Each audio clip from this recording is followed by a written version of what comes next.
एक पुराने जमाने में एक छोटे से गांव में सालिम नाम का एक किसान रहता था। सालिम मेहनती था, लेकिन उसके दिल में एक कमजोरी थी, लालच। वह हमेशा सोचता, अगर मेरे पास थोड़ी और दौलत हो जाए तो मेरी तकदीर बदल सकती है। शुरुआत। एक दिन सालिम खेत जोत रहा था कि उसकी हल किसी सख्त चीज से टकराई। उसने मिट्टी हटाई तो देखा एक पुराना मिट्टी का घड़ा। उसने झट से घड़ा खोला और चौंक गया। घड़े में कुछ चमकते हुए सोने जैसे सिक्के थे। सालिम की आंखों में चमक आ गई। बस, आज मेरी किस्मत बदल गई, उसने खुशी से कहा। लेकिन घड़े के अंदर एक चिट्ठी भी थी जिसमें लिखा था, यह खजाना नीति और सब्र वालों के लिए है। लालच करने वाला सब कुछ खो देता है।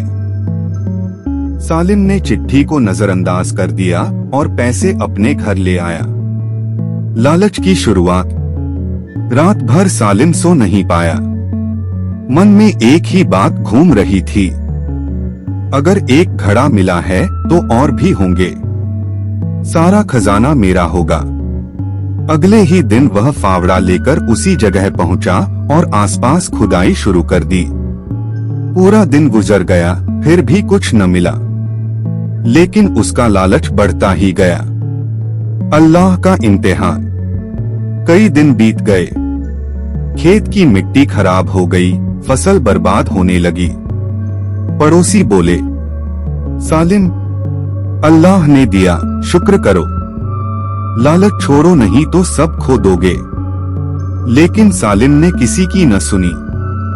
एक रात उसे सपना आया कि एक बुजुर्ग नूरानी शक्ल वाला शख्स कह रहा है, ए सालिम, जो तेरी किस्मत में है वो तुझे मिलकर रहेगा।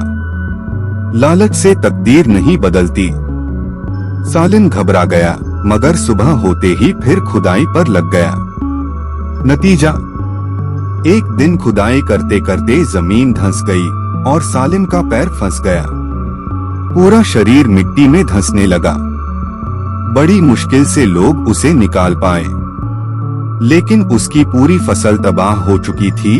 खेत की मिट्टी खराब हो गई थी और सोने जैसे सिक्के भी उसे बीमारी और इलाज में खर्च करने पड़े।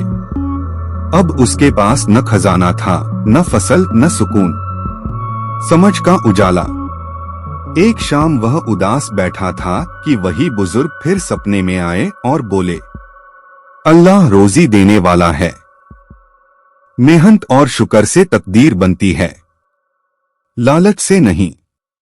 जो लालच करता है वो हाथ आए हुए नेमत से भी महरूम हो जाता है। सालिम की आंखें खुल गईं।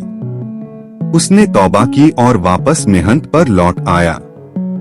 धीरे धीरे उसकी जिंदगी फिर संभल गई।